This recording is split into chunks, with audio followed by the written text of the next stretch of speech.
Imaginez une nation bénie, vivant en paix, entourée de richesses.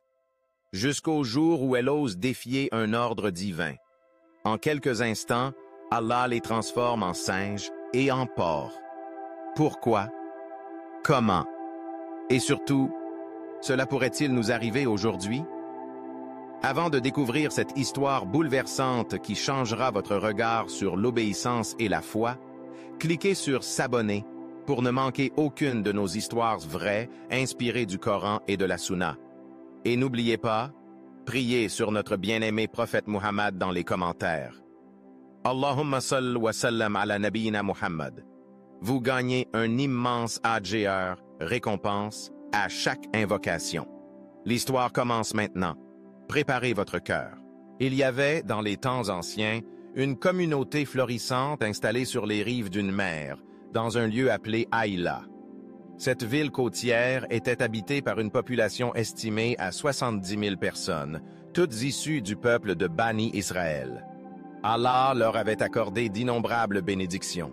C'était une région verte, prospère, couverte de jardins luxuriants, d'arbres fruitiers et de sources d'eau pure. L'air marin rafraîchissait l'atmosphère et la mer débordait de poissons savoureux. Grâce à cette richesse maritime, les habitants menaient une vie aisée. Leur activité principale était la pêche, et ils en tiraient un grand profit. Mais comme souvent, la prospérité mène à l'insouciance, et l'insouciance à l'ingratitude. Peu à peu, ce peuple oublia les règles divines et la gratitude envers le Créateur. Pour leur éducation spirituelle, Allah leur imposa une règle sacrée. Le samedi devait être consacré exclusivement à l'adoration, sans travail, ni commerce, et surtout sans pêche. Cet ordre divin leur fut transmis par le prophète Daoud alayhi salam. Ce jour devait être un jour de repos sacré, une pause hebdomadaire pour se recentrer sur Dieu, prier, méditer et se purifier de l'agitation du monde.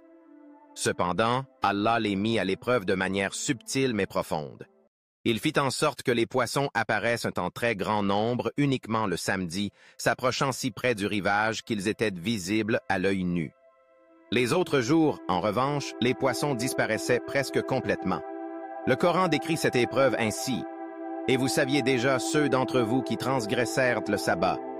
Nous leur dîmes alors, « Soyez des singes abjects. »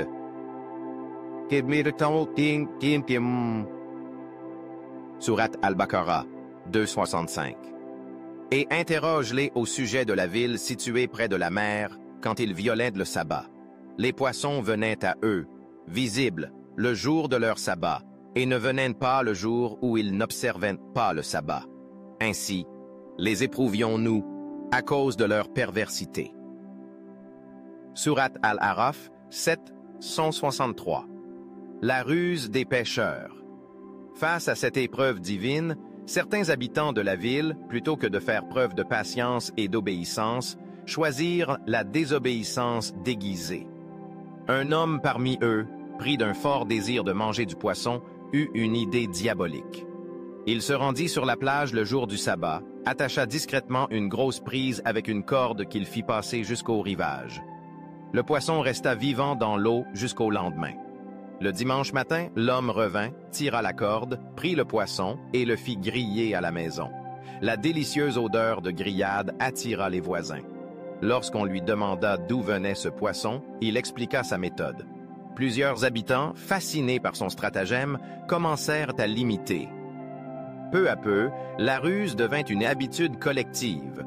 On posait les filets vendredi soir, les poissons s'y coinçaient samedi et on les récupérait dimanche. Apparemment, ils respectaient l'interdiction de travailler le samedi. Mais en réalité, ils trompaient Allah. Face à ce phénomène grandissant, la communauté d'Ayla se divisa en 3 groupes distincts. 1. Les transgresseurs arrogants. Ils sont ceux qui ont inventé, répété et perfectionné la ruse. Ils ont non seulement trompé la loi divine, mais se sont moqués de ceux qui leur rappelaient de la vérité. Leur arrogance augmentait à chaque semaine passée, sans châtiment. 2. Les pieux réformateurs. Ils formaient un petit groupe de croyants sincères qui n'ont jamais péché le jour interdit. Mieux encore, Ils passaient leur journée à conseiller les pécheurs, leur rappelant les commandements divins et la gravité de leur acte. Et pourquoi exhortez-vous un peuple qu'Allah va anéantir ou châtier sévèrement? Ils répondirent, pour avoir une excuse auprès de notre Seigneur, et peut-être qu'ils reviendront. Athée.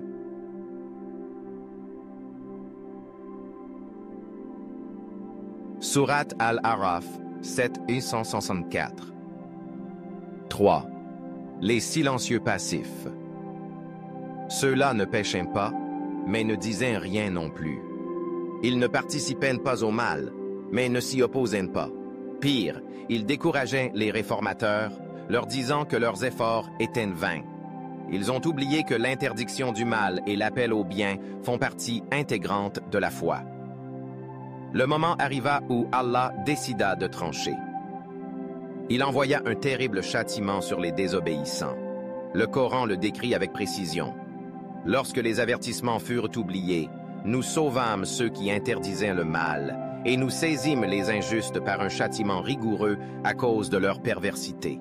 Surat Al-Araf, 7165. En une nuit, les pécheurs désobéissants furent transformés en singes et en porcs. Selon les savants, les jeunes furent transformés en singes, les anciens en porcs.